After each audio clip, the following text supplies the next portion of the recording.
Welcome to Love and Tears, where we listen to true love stories full of passion, tragedy, and unexpected turns.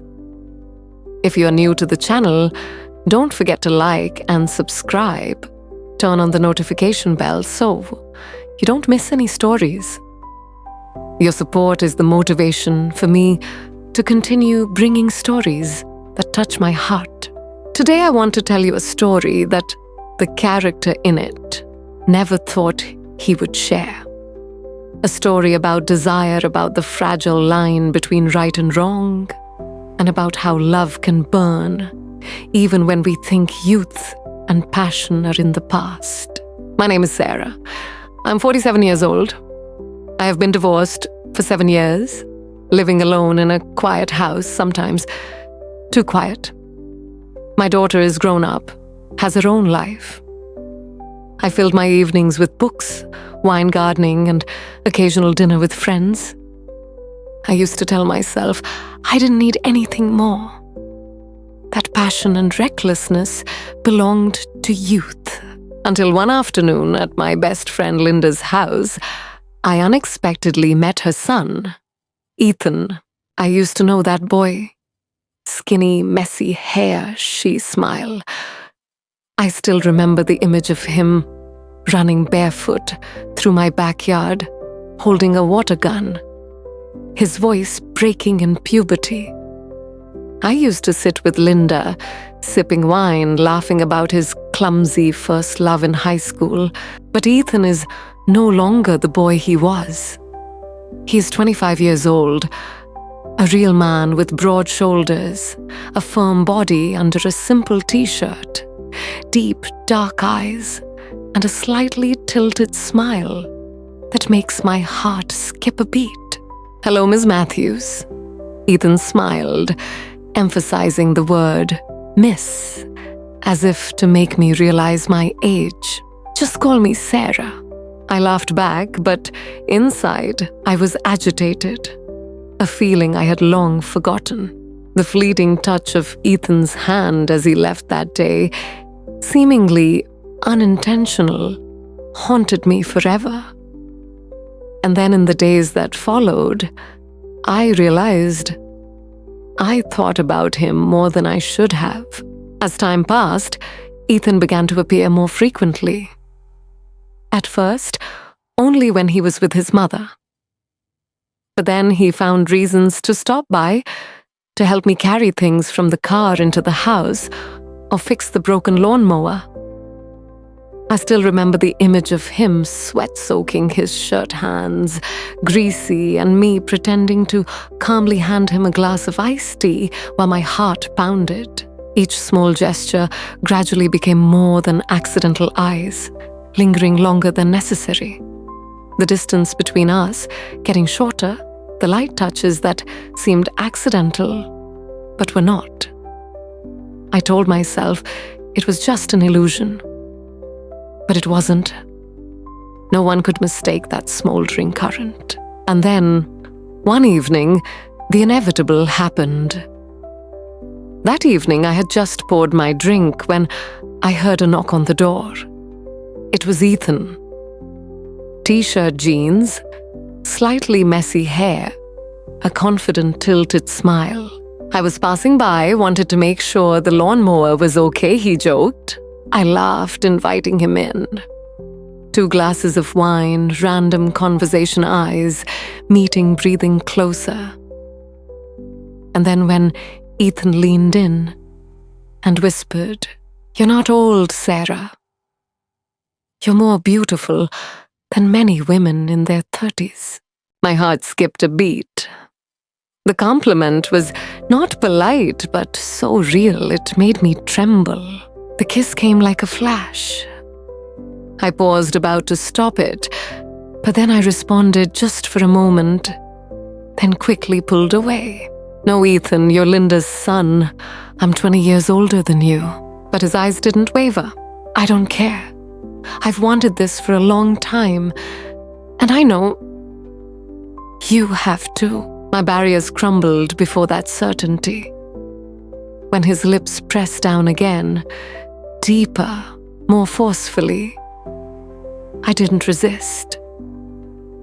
The fire that seemed to have died inside me burned fiercely.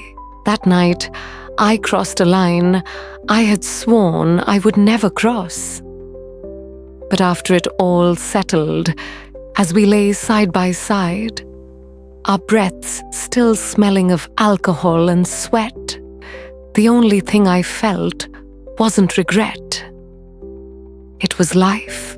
I was no longer the quiet woman alone in the empty house. I was no longer the mother, the friend, or the one left behind by time. With Ethan, I felt young, wanted, alive, and I knew this wasn't the end. This was just the beginning. Dear friends, that's Sarah's story. A story not about regret, but about desire, overcoming limits and facing unknown consequences. If you have ever been in a similar situation, what would you do? Choose reason, or let yourself follow your passion. Share your thoughts in the comments section. Don't forget to subscribe to the Love and Tears channel, and turn on the notification bell to continue accompanying the emotional, intense, and sometimes tearful stories. In the days after that night, my life seemed to fall into a vague spiral. In the morning, I was still Sarah, a 47-year-old woman, gardening, reading, calling friends. But inside, I was like someone living two lives. Every time Linda called, my heart sank. She still talked about the garden, about the freshly baked cake, and sometimes mentioned Ethan. He's been home more lately, probably looking for a new job.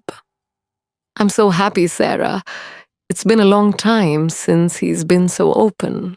I had to force a smile, keeping my voice from shaking, because the truth was, while Linda was talking about her son, he was texting me. Ethan's text messages became a habit. What are you doing? I miss the smell of alcohol that day. I want to see you tonight. I knew I should stop, should block, should keep my distance. But my hand kept pressing the answer button, and then we met. Secretly. At night, when the neighborhood was dark, I heard a soft knock on the door. Every time I opened the door, my heart was trembling and eager. One evening, Ethan hugged me tightly, his hot breath whispering in my ear, Sarah, I want to be public. I don't want to be a secret. I stepped back, looking deep into those eyes. A part of me longed for it, but my mind screamed, no. Ethan, you are Linda's son. If she knew, she would never forgive me. And what about society? How do you think they would look at us? Ethan held my hand tightly. I don't care. I just need you. I've wanted this for a long time. I was silent, because deep down, I knew I wasn't strong enough to leave him. The cost of secrecy began to show. I became uneasy, startled, every time Linda unexpectedly visited. One day, she knocked on the door, just as Ethan had left for less than 10 minutes. His scent still lingered on the sofa, and I had to open the door with a forced smile, my heart pounding in my chest. Linda sat down, sipping her tea, and said, Sarah, I see my son is different these days. He smiles, more takes better care of himself. It's like he's in love. I almost dropped the cup in my hand. That night, I couldn't sleep. I lay listening to the clock ticking in the dark house, my mind filled with questions. Am I ruining a long-time friendship? Is it worth it to live in this longing? But then my phone lit up, announcing a text message from Ethan. I'm at the door. Let me in. I still walked down, still opened the door, and still ran into his arms. As time passed, The feelings between Ethan and I grew deeper and deeper. But at the same time, the secret became harder to hide. One afternoon, Linda suddenly called Sarah, "Come over for dinner tonight." Ethan is home too. We haven't sat together for a long time. Hearing that, my heart fluttered. I knew I couldn't refuse, but the thought of sitting across from them, pretending like nothing was happening, made me suffocate. That dinner took place in an atmosphere that was both familiar and suffocating. Linda laughed and talked happily, and I tried to hide my confusion. But every time Ethan's eyes met mine, even just for a moment, I felt my heart skip a beat. Linda seemed to realize something. She put down her knife and fork, staring at me. "Sarah, you've changed a lot lately. You're younger. Your skin is rosy. You always look like you're in love. Tell me, has a man appeared in your life?" I was stunned. My mouth wanted to open to deny, but in that moment, Ethan's eyes quietly found me like a silent confession. After dinner, Linda hugged me and saw me off to the door. "Sarah, I'm glad you found happiness. But there's one thing I want to remind you of. Never hide anything from me. We're best friends, right?" I nodded, trying to force a smile, but inside, fear had begun to creep in. In the following days, Linda became more perceptive. She often asked casually about where I went, what I did, if I met anyone. I knew a part of the truth was gradually appearing in my best friend's eyes. One afternoon, Ethan and I were sitting in the kitchen, his hand lightly touching mine. Suddenly, the doorbell rang. I jumped. It was Linda. I had never felt my heart beat so fast. Ethan quickly retreated into another room, and I trembled to open the door. Linda stood there, her eyes searching, as if searching for something she had yet to say. That day, I didn't expect Linda to drop by unexpectedly. She stood at the door with a basket of apples in her hand, smiling as friendly as ever. But I was stunned because Ethan was still in the house. "Sarah, I brought some apples. Just picked them this morning," Linda said, her eyes quickly scanning every corner of the house. I tried to stay calm. "Oh, thank you. Come in. I just made tea." Linda walked in, and at that moment, Ethan walked out of the living room, his shirt still unbuttoned. The space seemed to freeze. Linda's eyes were stunned, then turned to surprise, and finally to unconcealable pain. She looked at me, then at her son, her voice faltering. "No, it can't be. Sarah, you and Ethan." I opened my mouth, wanting to say something, but my throat was tight. Ethan stepped forward, his voice firm. "Mom, I love her." Linda stepped back as if she had been punched. "Love Sarah, you're my best friend. You've watched him grow up since he was a baby. How could you?" Her voice choked, tears welling up in her eyes. I hurriedly stepped forward and grabbed Linda's hand. "Linda, I'm sorry. I didn't want this to happen, but my heart. Linda interrupted, her voice pained. "Did you think about me? Did you think about our friendship over the years? Did you think about what other people would say?" The room was suffocating. I trembled, tears welling up, and Ethan stood in front of me, his eyes determined. "I don't care about anyone else. I only care about Sarah." This is my choice. Linda turned away, her hands clutching the basket of apples so tightly that they were shaking. After a while, she choked up, "Sarah, I don't know if I can forgive you. You betrayed me in ways I never imagined." Then she left the door slammed shut, leaving a heavy silence in the house. That night, I sat silently on the chair, my heart torn in two. I lost the trust of my best friend and possibly lost our friendship for life. But when Ethan wrapped his arms around me, he whispered, "No matter what happens, I will always be by your side." I knew I had chosen this path, and there was no turning back. Dear friends, at this point, everything had broken apart. Linda had discovered the truth. Friendship, love, trust, all were on the brink of collapse. If it were you, what would you choose? Give up love to keep friendship, or continue to hold on to this forbidden love? Despite losing everything, share your thoughts in the comments section. From that day on, Linda cut off all contact with me. She didn't answer the phone, didn't reply to messages.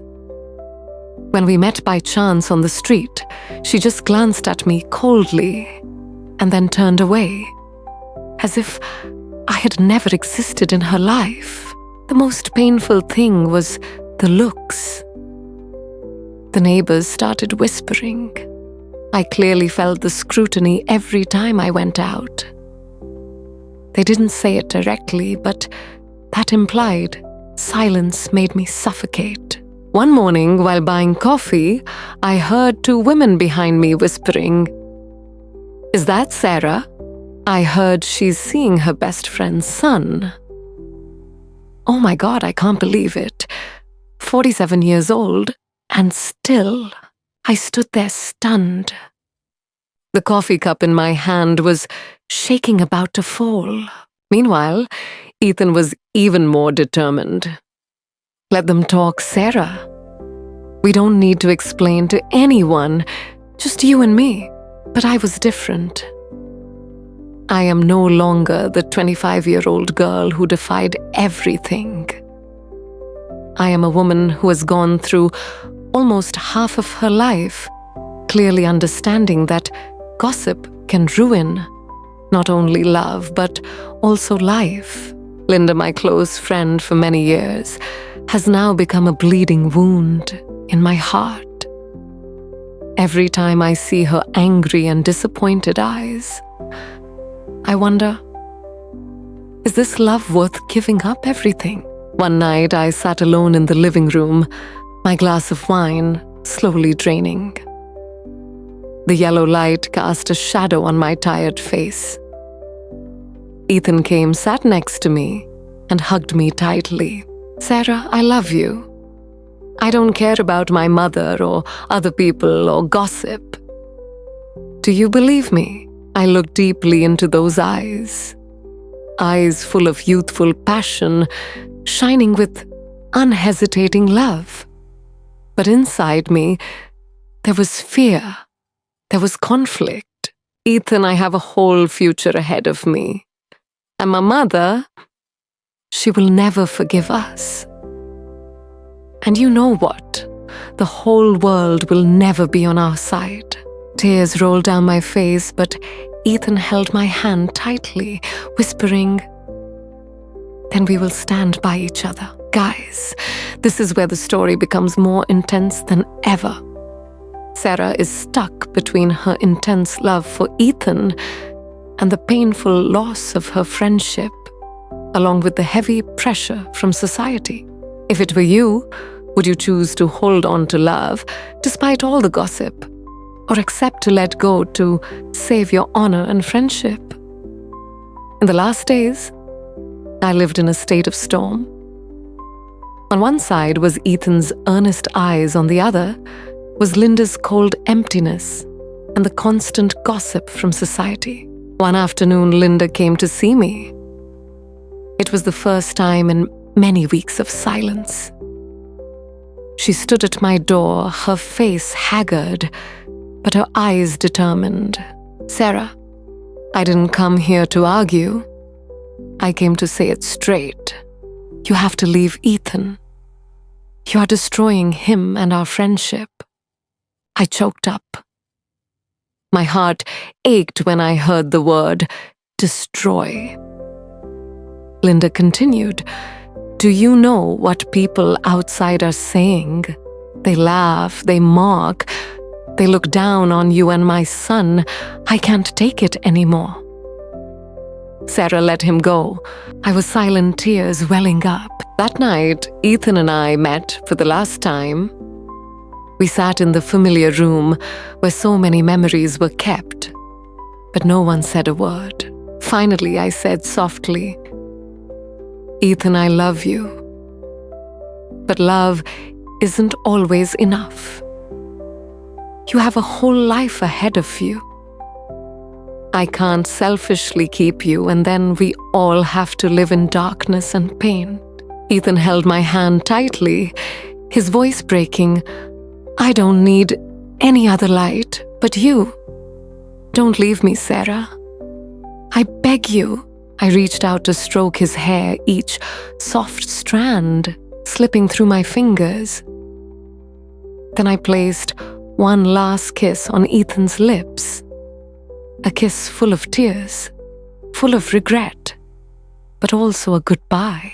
"Forgive me, Ethan. One day you will understand." Ethan hugged me tightly, then let go.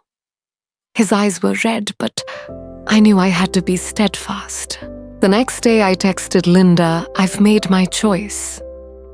I hope one day you can forgive me." Then I deleted all the messages, deleted all traces of Ethan in my phone. My heart was torn, but I know there are loves that are born only to live in secret, to burn us once and then turn to ashes forever. Dear friends, the story ends here. Sarah chose to let go, chose to sacrifice love, to keep a little honor and memories of friendship. A forbidden love, intense but also full of tears, became a scar that never fades in her heart. If it were you, would you have the courage to let go like Sarah? Or would you choose to hold on to love regardless of everything? Please share your thoughts in the comments section. And don't forget to subscribe to the Love and Tears channel, turn on the notification bell to continue accompanying us in the tearful, painful, but also extremely true love stories.